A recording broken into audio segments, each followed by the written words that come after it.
Good morning and welcome to today's press conference. Today is April 4th, 2024. I am Karia Christopher, Acting Director of Communications. Today, our press conference will be headed by Deputy Premier, Minister for Financial Services, Labor and Trade, Mrs. Lorna G. Smith, OBE. This is her first solo press conference and we welcome her. She will be primarily speaking on minimum wage review, labor management system, the business development program, the upcoming banking expo, and financial services diversification. A special welcome to her staff, Permanent Secretary Mrs. Petrona Smith-Davies, Ms. Ayana Glasgow, Executive Director of the International Business, Mr. Mervyn Hastings, Acting Labour Commissioner, and Ms. Lizette George, Acting Director of Trade. Media, it is always very happy to see you. I'm always very happy to see you. Thank you for taking time out of your busy schedule to come here today and make this press conference possible. Today's press conference, as you know, can be heard live on the government's official Facebook page, ZBVI radio station, CBN radio station, CCT TV, and Flow TV. As always, we ask that each media house introduce themselves by name and their media house. 3 questions per media house, which does not include follow-up questions, and if time permits, and there's a need, we will circle back around. We're extremely happy to be here on this very bright and sunny day and in a new location for this special press conference. Without any further delay, we will invite the Honorable Lorna G. Smith to the podium to make her statement. Honorable Smith.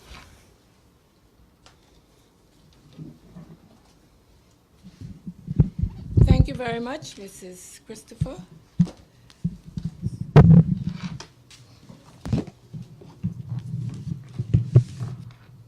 Can I make any adjustments here? So that I will have some space. Yeah. Good morning, everybody. Good morning. Good morning. Thank you for joining us at the Ministry of Financial Services, Labor and Trade for our first press conference. We are excited to engage with you today and to provide updates on our ongoing work, as well as address any questions that you may have.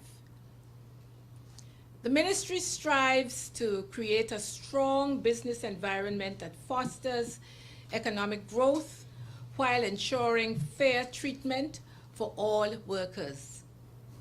We achieve this by strengthening policies, introducing innovative services, and improving departmental operations. So let's start with the minimum wage review.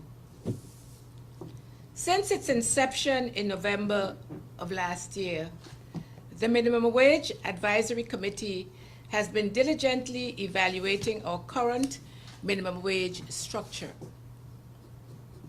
We value diverse perspectives in this process, and therefore we want to get the widest possible cross-section of input from the different types of stakeholders.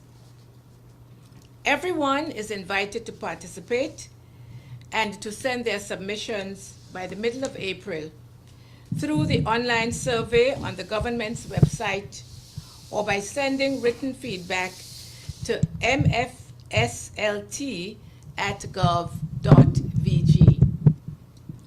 The public's voice matters in shaping a better minimum wage policy. I anticipate receiving the committee's report by the end of this month. We are modernizing the Department of Labor and Workforce Development with a new labor management system. This system will streamline processes, improve efficiency, and enable online applications and payments starting in June of this year. The labor management system goes beyond streamlining work permit processing. It provides valuable data to identify skilled gaps and develop targeted workforce development strategies. This data will empower us to forge stronger partnerships with educational institutions and employers. Together, we can also optimize opportunities for Virgin Islanders and belongers to actively participate in the workforce. Furthermore, we will in fact be among the first paperless offices in government at the Labor Department. I want to publicly thank our Acting Labor Commissioner, Mr. Mervyn Hastings, who is with us today, for his leadership during this transition. We anticipate the appointment of a permanent Labor Commissioner by the end of May 2024. Looking towards businesses, we are creating a new era of support through the revitalization of the National Business Bureau. The imminent appointment of a business development manager in the Department of Trade, Investment and Promotion and Consumer Affairs further strengthens this commitment. The National Business Bureau will foster a supportive ecosystem through mentorship, training, co-working spaces, technical advice, and networking opportunities. We are ramping up our partnerships with educational institutions, the private sector, non-profit organizations, and regional organizations to further develop these programs. Today, I am also pleased to announce a draft policy for the Micro, Small, and Medium Enterprises Grant Program. This program will provide financial assistance for locally owned MSMEs and foster an environment conducive to their growth. Stakeholder consultations are ongoing to ensure business development initiatives are inclusive, transparent, and effective, laying the groundwork for sustainable economic expansion. We are also working with the banking sector to promote the financial inclusion of small and medium-sized enterprises, which often face significant hurdles in obtaining financing from traditional sources. So the BVI Banking Expo, slated for the 6th of June this year, will bring together financial institutions, or regulator, business owners, and entrepreneurs from throughout the territory to discuss the latest trends and innovations in banking and offer advice to small business owners and entrepreneurs on navigating the banking industry. Residents of the Sister Islands are especially encouraged to attend this expo and to take advantage of this great opportunity to connect with banks and other financial institutions. By investing in our MSMEs and working with them, we are not just supporting individual businesses, we are laying the foundation for a thriving and resilient economic landscape. We are continuing to diversify our financial services industry with a focus on digital assets. The Virtual Asset Service Providers Act, which came into effect in February of last year, regulates virtual asset service providers operating in and from the BVI. Our VASP regime enhances the integrity and stability of the virtual assets market while fostering innovation and compliance. The Financial Services Commission received a significant number of applications demonstrating the BVI's importance in this sector. While the FSC prioritizes a rigorous review process, I'm very pleased that they've already approved several licenses and continue to see very strong interest. We are confident these initiatives will act as a catalyst for innovation, job creation, and a more diversified and resilient Virgin Islands economy. I'm excited about the opportunities that lie ahead as we continue to collaborate, innovate, and prioritize the interests of our community. Together, we can build a future where prosperity is shared, where businesses flourish, and our workforce thrives. Today, I'm also delighted to announce the opening of a new constituency office on the island of Anegada next week, Friday, the 12th of April. In addition, I'm planning to open a similar office on Jos van Dyke, and I hope to do so in June.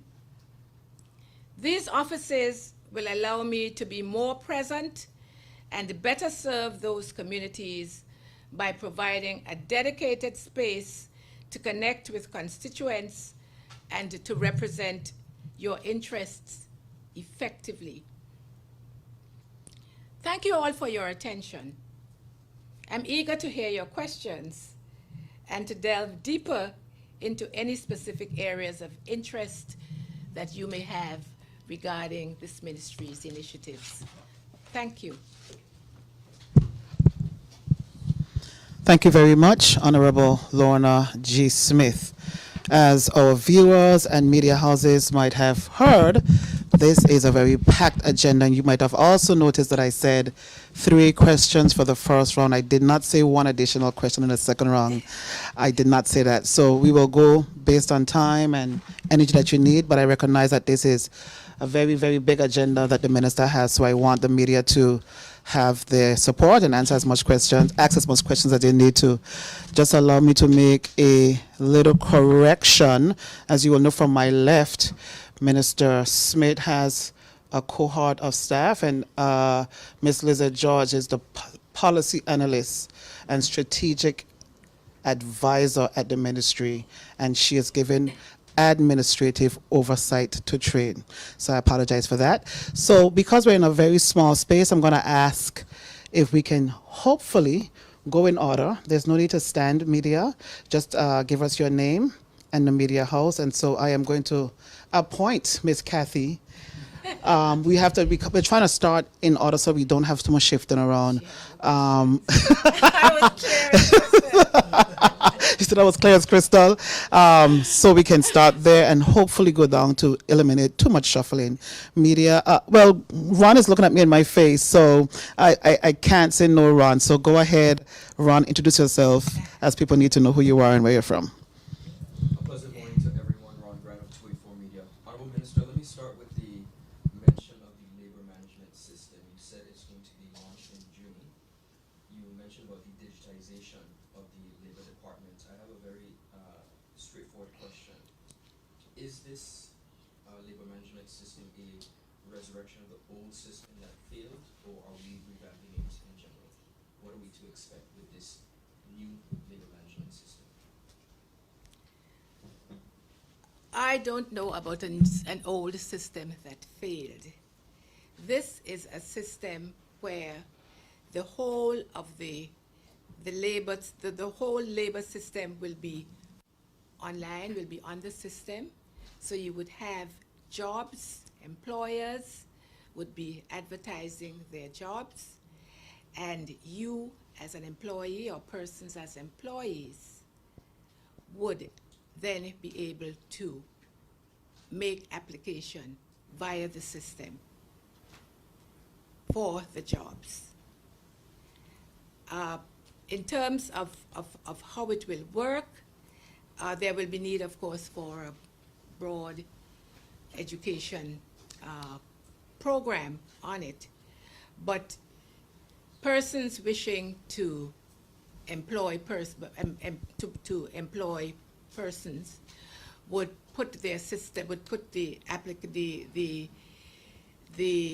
application online, and in return, if you wish to apply for the job, you would make the application, you would make the connection, and any number of persons will be able to apply for the position.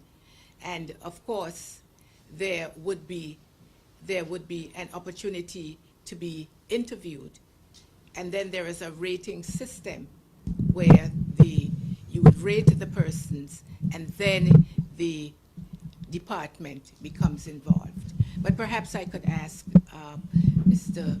Hastings to expand on it some more. Mr. May? Hastings, before you do, I want to follow up with that because we're seemingly specific about the application of jobs. But can you explain exactly what are the services that would be applicable via that digitization? Because labor is not just about. Exactly. Just a second, we need for you to have the mic, okay? My apologies. I would echo what the honorable minister said, is that this is a totally new system. I was wrong for the old system because I work for the former Ministry of Natural Resources and Labor. So this is an entire new revamped system. So it's nothing like the old system. So let me start there. The entire system that we're talking about, that the minister is talking about, is completely new. So it includes, starting from, as she said, from the beginning to the end. Job seekers and employers will be able to go online, apply, and register, and do the entire process on our online system.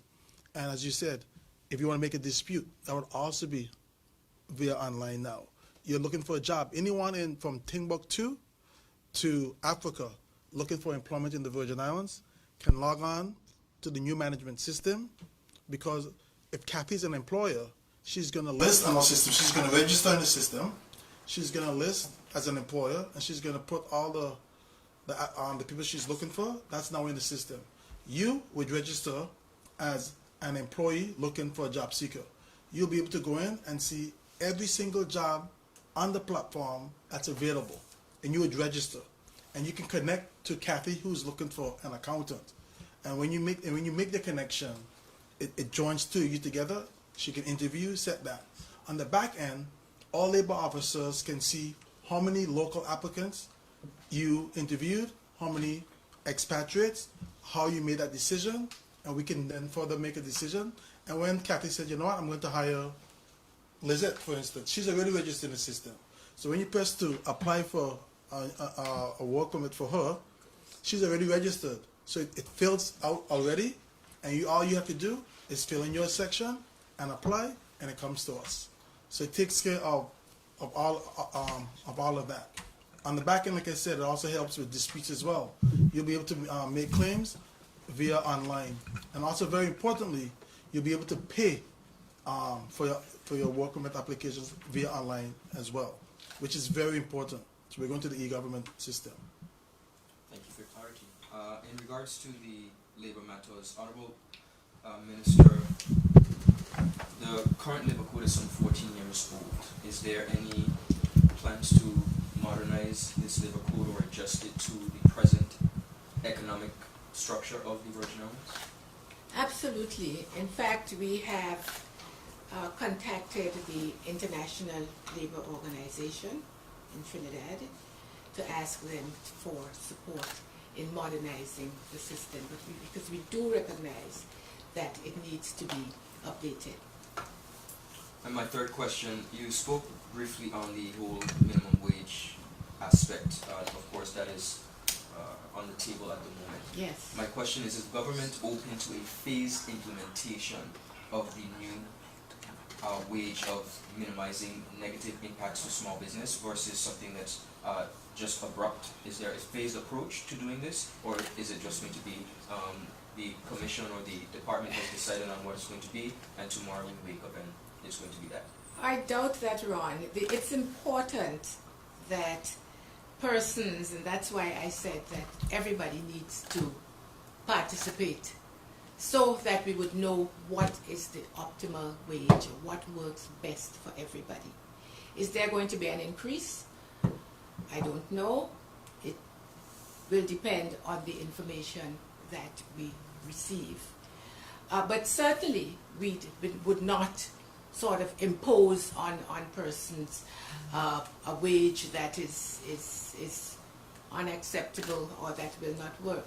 But so it's important that both employees and employers participate in the survey that is online.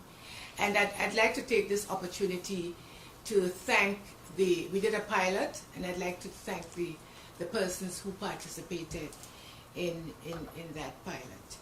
And the process is such that it's not that we will receive, as I said, I expect to receive the report at the end of this month, and then it just, is, as you said, imposed on you. The process is that it goes to Cabinet. Cabinet then determines whether they will accept the findings or whether they will, I don't want to use the word impose, but whether they will introduce the findings. So Cabinet will make that decision. Labor Commissioner, Acting Labor Commissioner, while I have you, I need to speak on the assessment of the labor needs of the Virgin Islands. And when I say that, I mean, does the government, Honorable Minister, does the government plan to undertake a workforce assessment to better understand the labor needs of the economy? And this would then, I'm sure, address the new labor policy that you're working on. What is the assessment process of the labor needs in the Virgin Islands? The answer is yes. I don't know, P.S. you want to speak to it, but again, it would be part of the work that we would expect the International Labour Organization to undertake, in terms of what the needs are. But even before that, we are looking at ways of addressing the labor needs of the country. Besides, for instance, we're looking at all aspects in addition to say financial services, which is the first name of the ministry. We're also looking at the area of construction. We're looking at in the area of financial services itself. We're looking at training a group of young people to prepare them for the positions that become available in the financial services industry. But we will be expecting that the International Labour Organization, once they're on board, and let me be clear, they have not accepted us yet. We have invited them, we've asked them to do this work for us. And once they've accepted, we will, of course, that will be part of the work that they will be doing. Thank you. Okay. We're doing a little bit of mic shuffling, only because this is a new space, so we're trying to organize. So perhaps it's best to raise your hand so we can know which mic. I think Sean Connolly? Yeah. Beacon had his hands first, so we'll try to get the mic to you. All right, great, thank you. Thank you. Hello, Sean Connolly, Business Editor of the BVI Beacon. It's lovely to meet you, Deputy Premier. I've been watching you remotely from London in the House, so I am slightly familiar with you. I'd just like to ask, so as somebody who spent a lot of time in immigration the last couple of weeks, by the end of June, where does that leave, work permit applications and renewals? Will they be online as well? Yes, absolutely. All of them? Yes. The system will allow for renewals, of course. And would you expand on how it will work in terms of the renewals?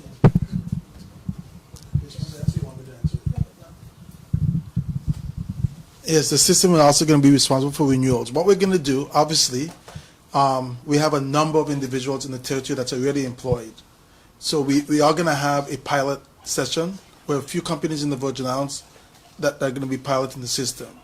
Let's say, for instance, Marines by the Sea, that has, let's say, 100 employees that needs to get renewed. They would pre-register all of their employees into the system for us. We're going to do some of the back end as well. So when they come to renew their employees, it's a matter of them just clicking their employee and hitting the renew button, and it's already all there. How the system is set up, I'll use Ron as an example. Ron is already in the system, or the old system. He will go in with his employer, and they'll enter into the system. He'll register himself, and he'll enter all his information. His passport will be scanned, it'll be entered. Your trade license number, your social security, everything will be entered into the system. So when it comes to renewal time, and Kathy's his employer, she'll be able to hit the renew button, and it'll calculate itself in the system, and it'll come directly to us for renewal. So we're expecting the renewal process to be extremely quick. No more waiting. I say 4 weeks. It should be 2 to 4 weeks. No more waiting beyond that for a work permit to be renewed. It'll be quite fast for the renewal process.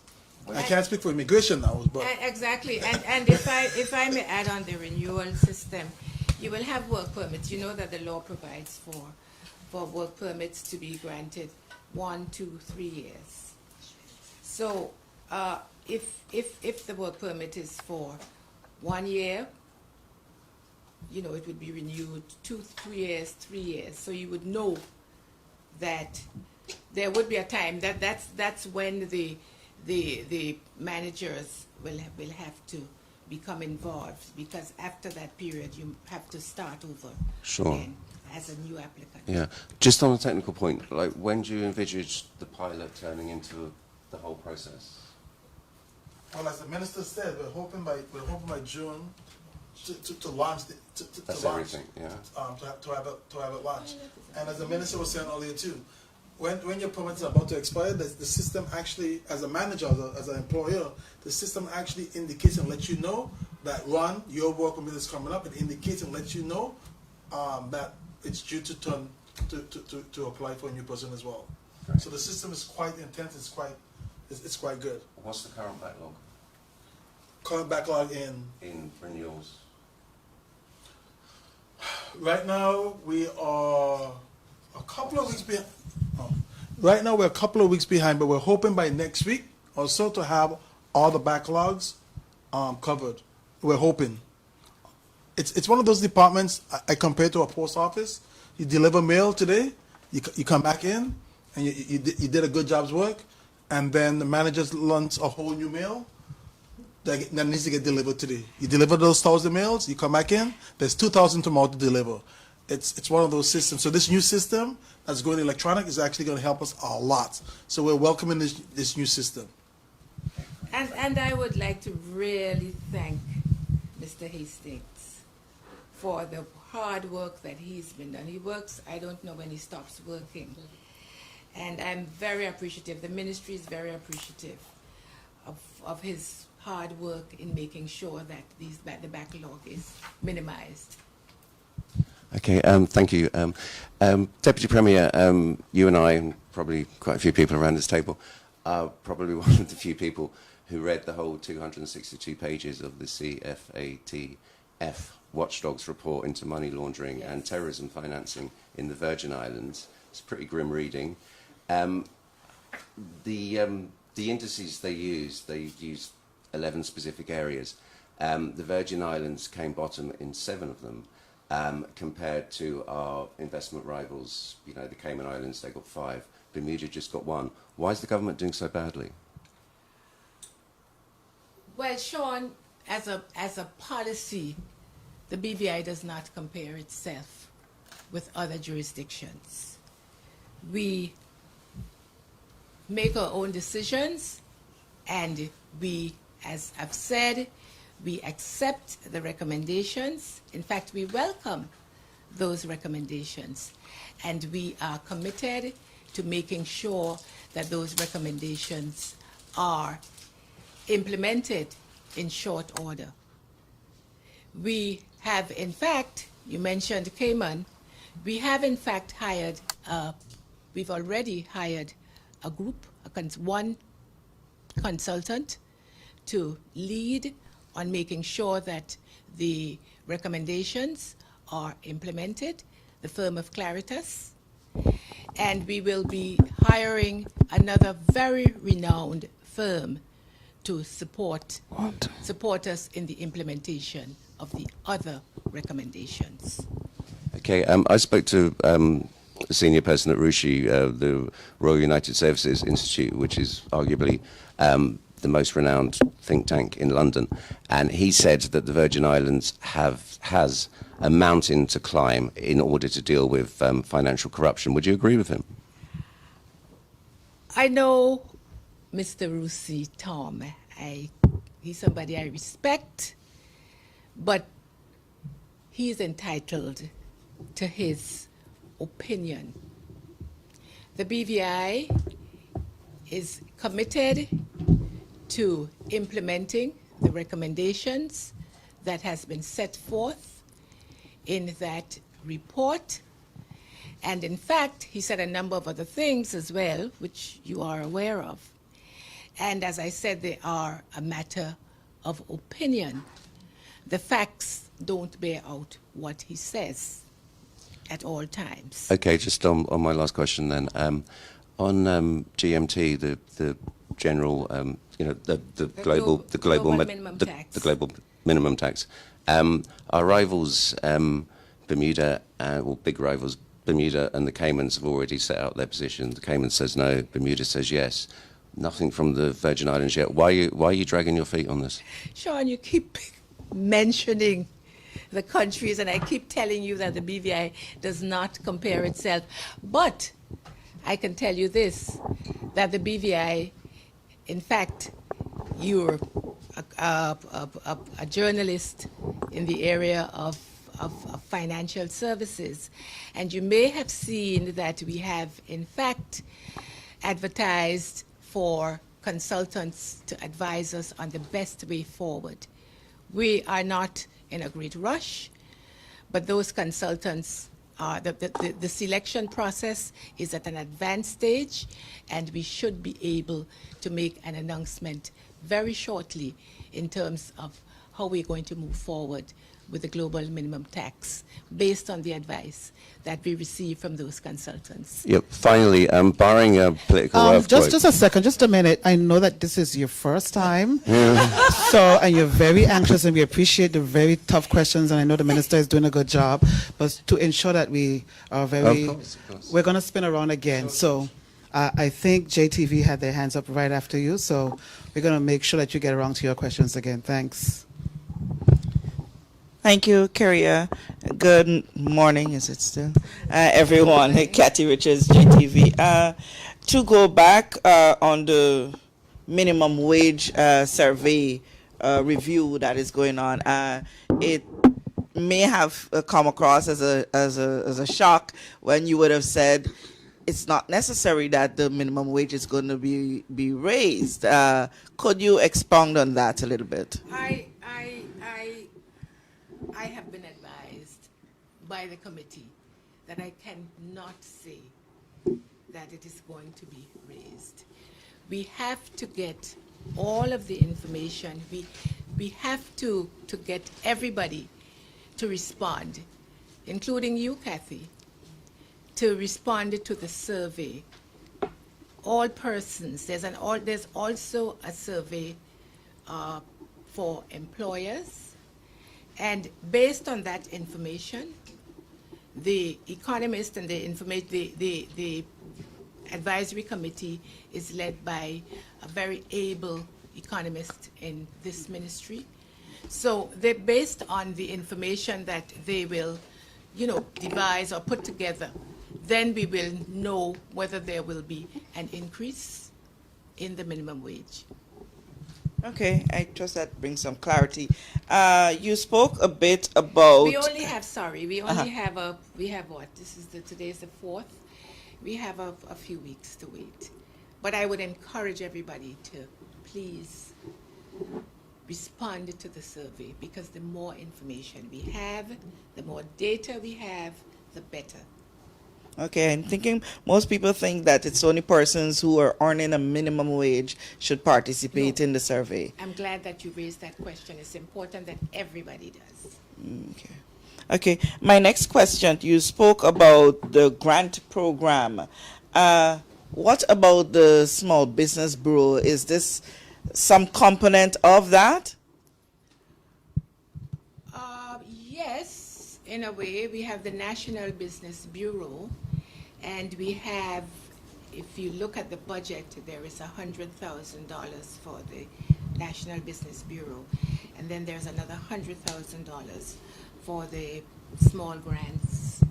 uh, small grants system.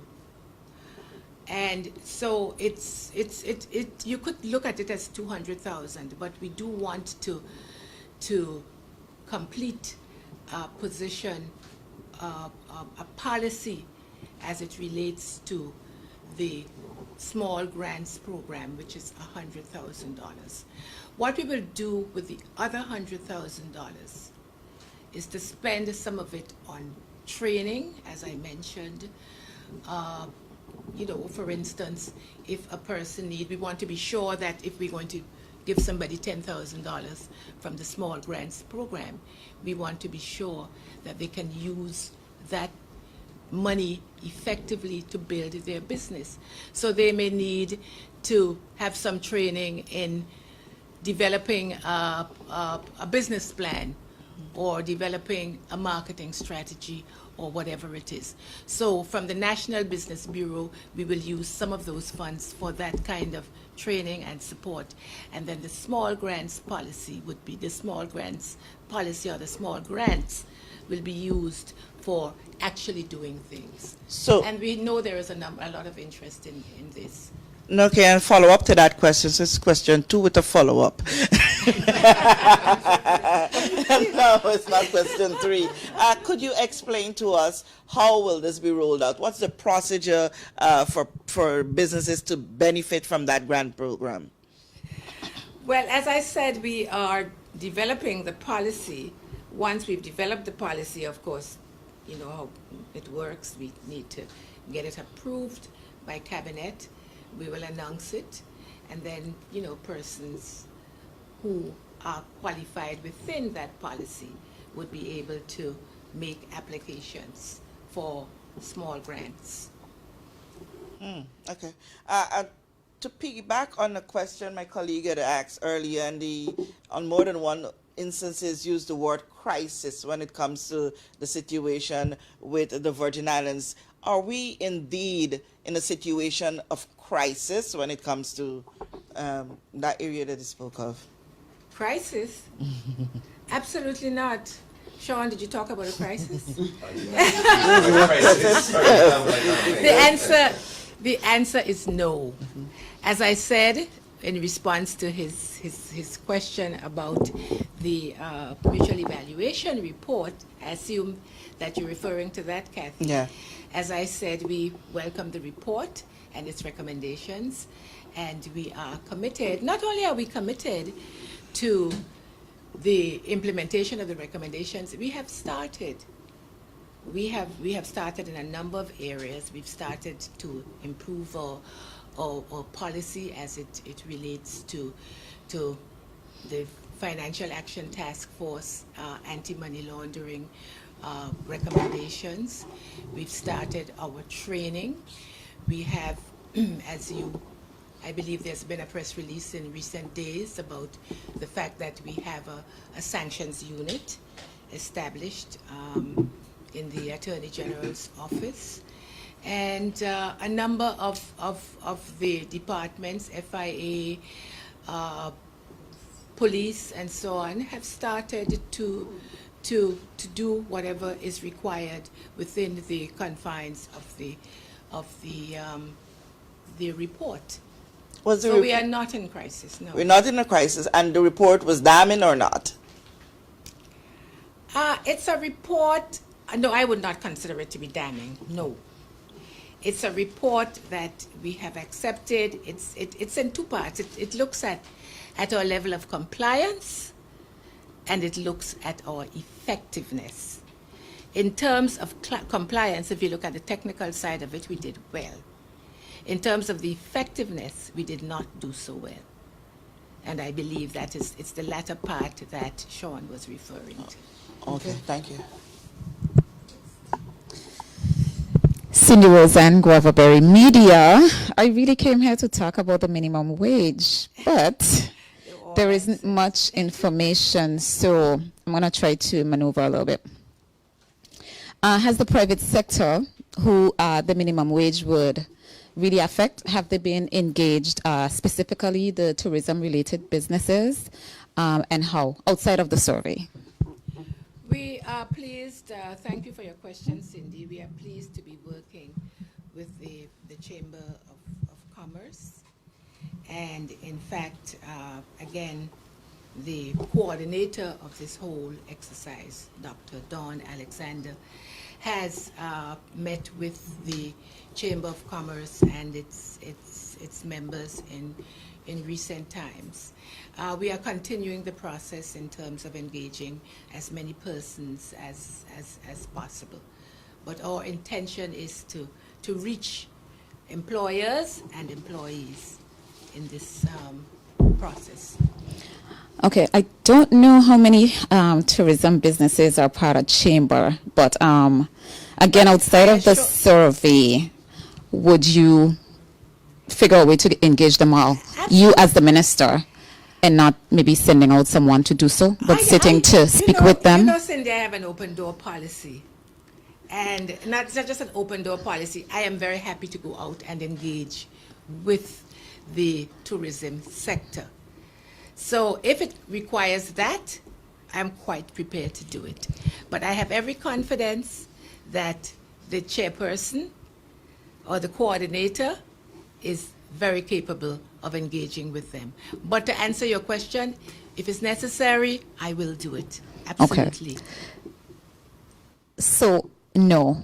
So, if you don't mind, I'd say maybe try to engage them. I think there is some disgruntled men. Yes, absolutely. I'm very conscious of the complexities, and that's why, Kathy, I was very careful. Was it you who seemed surprised that I didn't say there would be an increase? I'm very conscious, Cindy, of the complexity of saying yes, there will be an increase. And we have to understand that there is a difference between the minimum wage, Cindy, and you very well understand this, and the living wage. And sometimes we confuse the two. And we have to find some way, somewhere in the middle, that we could make sure that people in the territory can afford to live. Well, that was my follow-up. Are we considering the living wage aspect? Yes, all right. absolutely. We have. Good.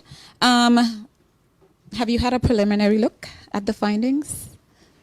What is it looking like? What can we expect? Like, can you give us something? Something? I don't want to preempt.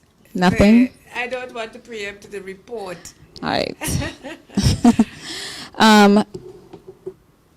Maybe I'll throw it to the minister and then you can jump in. The new system that I'm hearing about for labor, what is the impact of that new system on locals seeking job or a fair job market for locals and our laws as it relates to locals being trained for job spaces? You understand what I'm saying? Because with the automatic renewal. No, it's a question that I have, and it was it's a question, and the answer to that lies with the labor managers. And with them, I'm going to pass the microphone to him, because it is for them to make sure that the system does not exclude, British Virgin Islanders and their quest, and in fact the government's policy of British Virgin Islanders first in terms of the labor market. But Mr. Hastings, you might want to expand. Oh, absolutely, Cindy. I mentioned earlier that anyone in the world can log into the system. We're hoping that every single BVI lander who is not employed in the BVI can also create their own profile in the system. So you, Cindy, if you're looking for a job, once you register in the system, create your own login and password, you can log into the system, to the new labor management system. You'll be able to access every single job that's posted within the system and apply to them. Not only so, Cindy, what it also does, like I said, on the labor workforce section, it shows us that you applied. It shows us that Kathy applied. Why was the job given to Kathy and not yourself? The system shows every single thing, and we can go in the back end and ask the employers, why didn't you employ Cindy? So it gives a good opportunity for us to see. I see your faces to see everything. But more importantly, before you answer the question, though, what you said is that, are we ensuring that locals can see the jobs? All locals are going to be able to log into the system, apply before it goes anywhere else. Is that what you're asking, or I missed your question? The PS wants to add to it, and I want to add something. No, you go ahead. Right. I think the crux of the question is the responsibility for market testing before a work permit can be approved. And how the system enhances that is that you're able to demonstrate whether there were any qualified local applicants. It's only when you can answer no to that can we consider giving permission to issue a work permit. So having the qualifications and the applications and everything available to the workforce development side of the department is part of the assessment as to whether our market is not able to supply the skills that this business needs, which leads to the decision as to whether a work permit should be granted. Of course, you have to look at who they're proposing to give the job to ensure that they're properly qualified for that position as well. But beyond that, the system provides data that helps us understand the gaps, the skills gaps in the labor market. So when we see certain trends, we know that we need to invest in training up locals to be able to fulfill these roles going forward. So in that way, it strengthens local participation. So that's one part, but I was specifically speaking to the automatic renewals. Oh, automatic doesn't mean that it is automatically approved. It means that the process of submitting the application is automated. Right, but so we're going to still go through the process where the company needs to justify renewing the work permit? Right. So we will Good. eventually get to a point where we can categorize jobs as to whether, in fact, we already know the local market is able to supply those skills or not. So there may be a time when we differentiate categories in terms of the process that the renewals will go through and which ones might be eligible for multi-year permits, for example. But that is futuristic. All right, thank you. I have two other questions. Can I just ask them and call it a day? Sure. Yeah. There is a change in work permits for entertainers, whereas before the process was, you apply, say if it's a band, everybody's listed on that request. But now it has been changed to every single person within the band requires a work permit. I know you're new, but I think the minister might be aware. So we just wanted to know why that change happened, because that could be very tedious and costly for doing events and promotions in the Virgin Islands. I've heard the complaint, and it is something that we have to straighten out and make a clear decision on. Right. But So it's there. Where did it come from? There has been the complaint that, just as you quite eloquently stated it, every single person requires them. So if you have a band with 10 persons, you have to get a work permit for each person. We need to clarify it once and for all. But thanks for bringing it up. So what can we expect a timeline on that? Because I think that's something that will hamper event managers and promoters. You from want to wanting stick to. it? I don't think it'll take long. I don't know if first we need to understand the complaint. Under the law, an individual gets a work permit.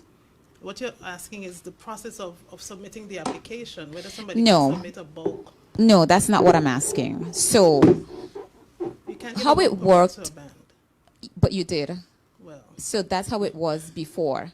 I can Right. tell because I used to do promotions and I've well, done we events have and to, we've we have applied. to review the process and Right. make sure that it complies with the, yeah. Yeah? Mr. Asens, you wanted to add something? No. If you do, you need to have the mic. Okay. So we just could look forward to Yes, it being I cleared would up. say I mean, festival is coming up, so we have to be quick with it. I assure you to be sorted by then. Right, and you have lots of music festivals. I wish I could talk about those, but I'll stick to your ministries. The public, Honorable Smith, feels your focus is a lot on financial services, while your other portfolios struggle a bit. Well, I could see that you're trying to do some stuff with labor, but particularly the complaint is really around trade. I can't say why people feel that way, but how do you respond to that? I think it's an unfair comment based on my statement this morning. I had probably one paragraph on financial services. In the area of trade, there are a number of developments. I mentioned the fact that we are bringing on board a trade development officer. I mentioned the fact that we're having the Business Expo. I talked a lot about establishing or revitalizing the National Business Bureau. And we have only last week, we've advertised for an investment promotion officer. So it takes some time to get everything in place. But I don't think it's fair to say that we are ignoring trade. The trade department, the person who works with trade is here. Is that a fair comment? It's not a fair comment on Yes, I would add to what the minister said in terms of we're currently restructuring trade as it is. We've conducted an audit of the staff. We are now bringing on more technically inclined persons to address the new areas that we are bringing on stream, such as the business development manager. We're also in the process of recruiting a deputy director for the department who will help to focus on bringing on the new areas, not only the trade licensing aspect, but also the business development aspect, as well as the investment aspect. And in addition to that, we have started recruitment of the director of investment as well as an investment officer.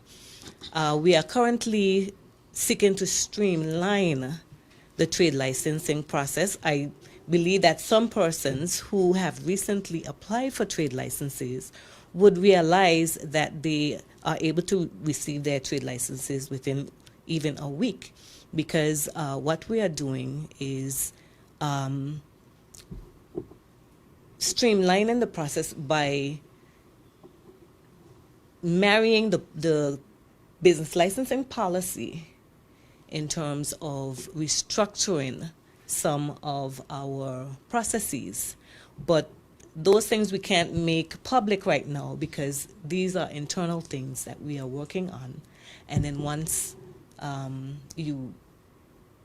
these things are completed, then we will be able to promote and advertise.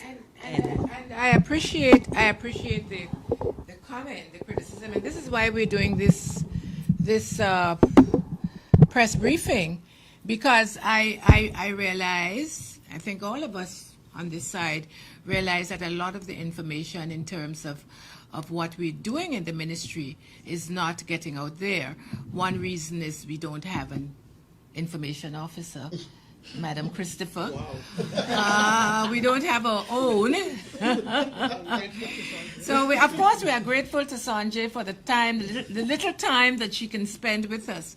So that is one of the reasons why we are having these briefings, which we plan to make regular. All right, a bullet question, and then I'll shut up. bullet? In terms of labor and bullet question, what that is.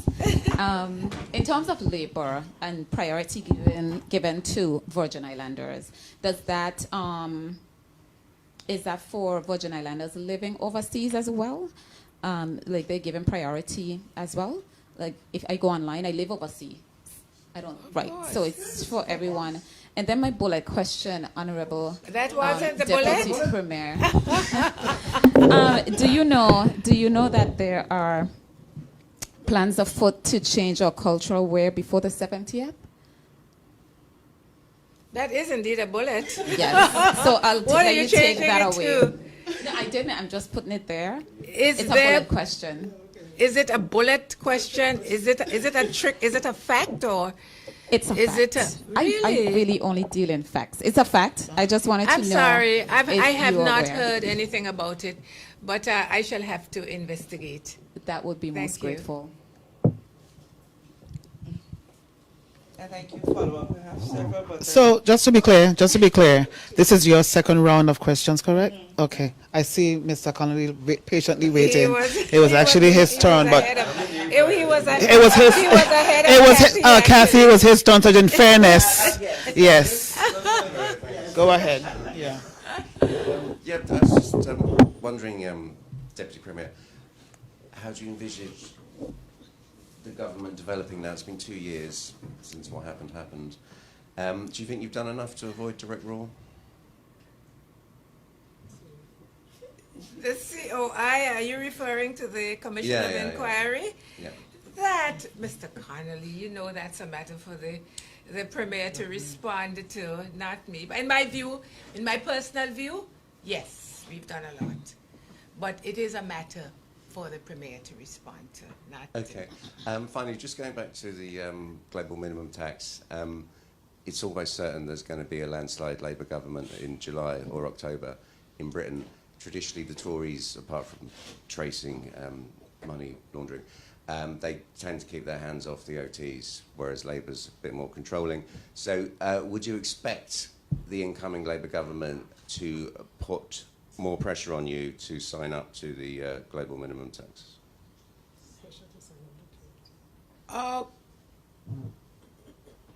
Would they? The global minimum tax, of course, it has its own rules in terms of, you know, the pillar 2 is the one in which we would be interested. Once we have received the sound advice that we expect to receive, I would expect that the Labour government would respect that. And as an overseas territory, yes, we're an overseas territory, we're not independent, but the British Virgin Islands does make its own, you know, rules as a, I don't want to call us a sovereign country. No. But we do, in terms of our laws, we don't expect those laws to be in So any way you would expect Britain broken. to respect you? To respect us, yes, Okay, great. absolutely. Thank you. Yes. Sorry, Kathy. I just want to make sure Mr. Connolly knows this is the round that's ended for you. Are you good? Yeah, that's fine. Wonderful. All right, JTV. All right. Not much has been said in the question and answer segment about the banking expo. Give us a little more details about that. How that is expected to go? What's the expected outcome of that? I ask that simply because very often when issues surrounding banks are tabled, most banks would say in the background, you know, really government can direct us what to or not to do. So what are the expectations of having? You bet the government will not be giving any directions to the bank. It's a collaborative effort between government and the banks. And I'm grateful to them for agreeing to collaborate with us in this fashion to expose our businesses, especially our small, micro, small, and medium-sized businesses, to their offerings.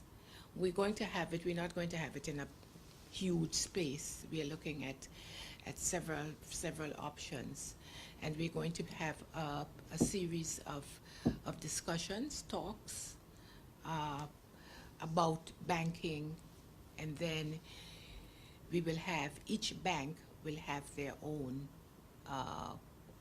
booth, so businesses can go and meet with the banks to talk about opportunities.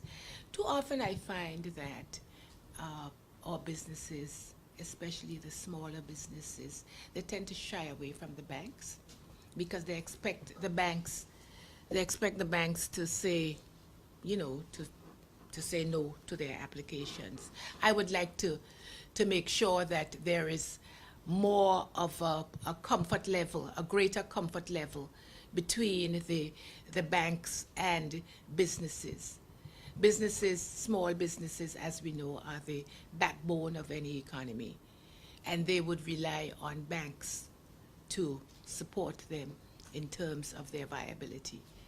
Okay, but part of the reason why I asked the question as well is because you have places like Anegada, Jos Van Dyke, and even though we may have a bit on Virgin Gorda banking facilities, those islands continue to press that, you know, government do something to ensure that these banks have a presence there because of the challenges they face not having those facilities on island.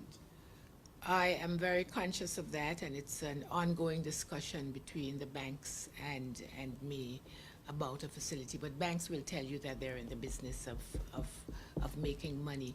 I think in a couple of them there. Could you speak up a little bit for? I think in a couple of them. Sorry about that.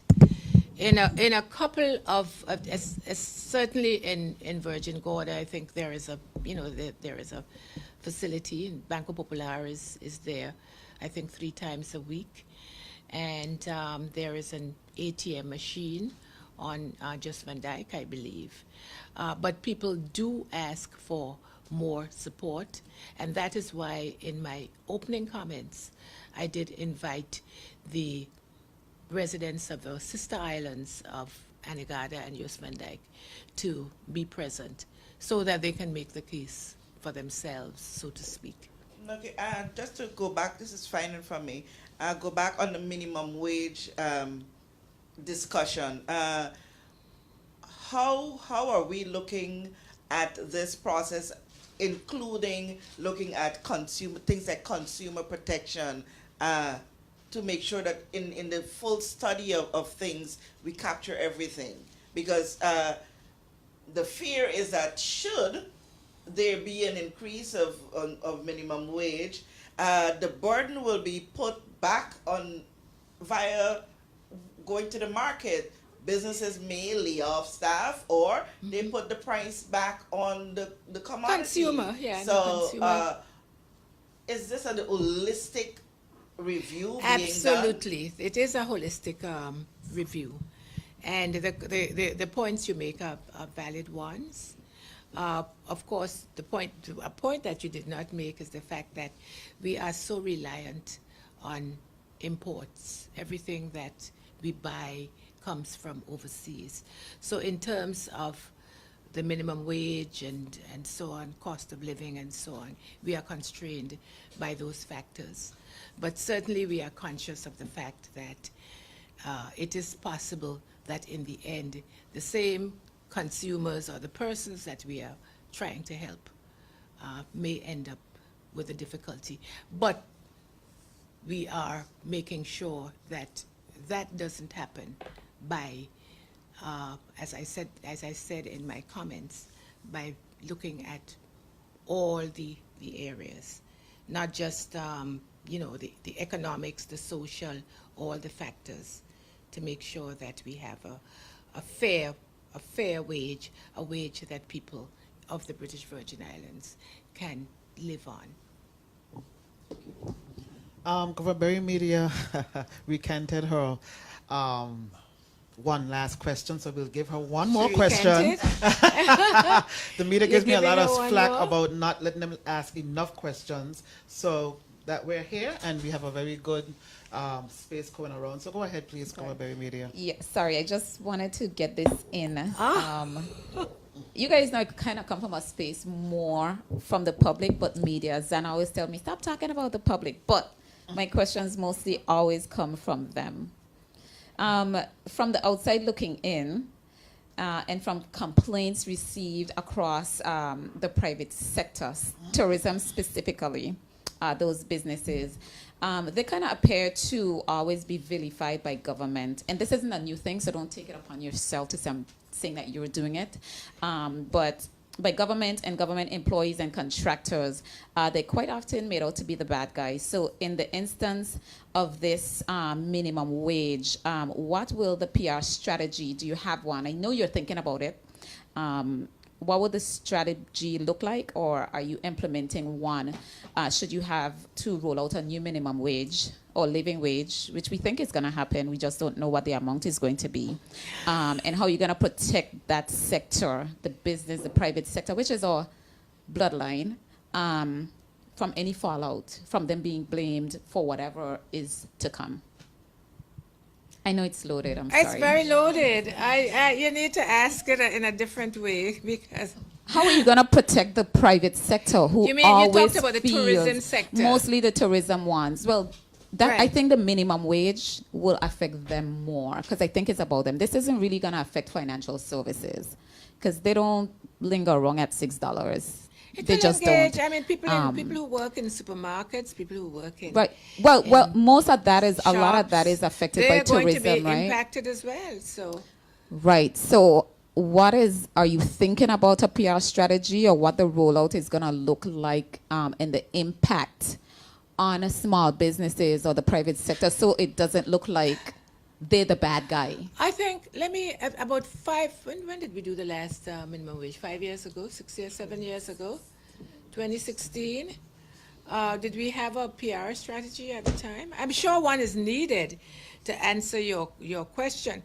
Well, I assuming that there is going to be an increase, one would be needed, but I don't know that we would have a specific public relations strategy. You see, I have a great confidence in the holistic nature of the assignment. I have confidence that we're looking, as I said, at what is the basic wage that would allow you to live in the territory, which I would say call the minimum wage, and then I'm looking at the living wage, which looks at the wider environment, the wider ecosystem, if you want to call it that. And I think that when we bring all those things together, we're going to have a wage that persons will be happy with. You wanted to add anything, P.S. on it? I think it would be, Okay. in terms of, if there is, I can assure you, though, in terms of a PR strategy, that if there is a need for a public relations strategy, we would introduce a public relations strategy. Okay, thank you. And I know you said we don't compare, but I know Turks and Cayman, they just did theirs. Have you Yes, guys looked they at did. that and reviewed?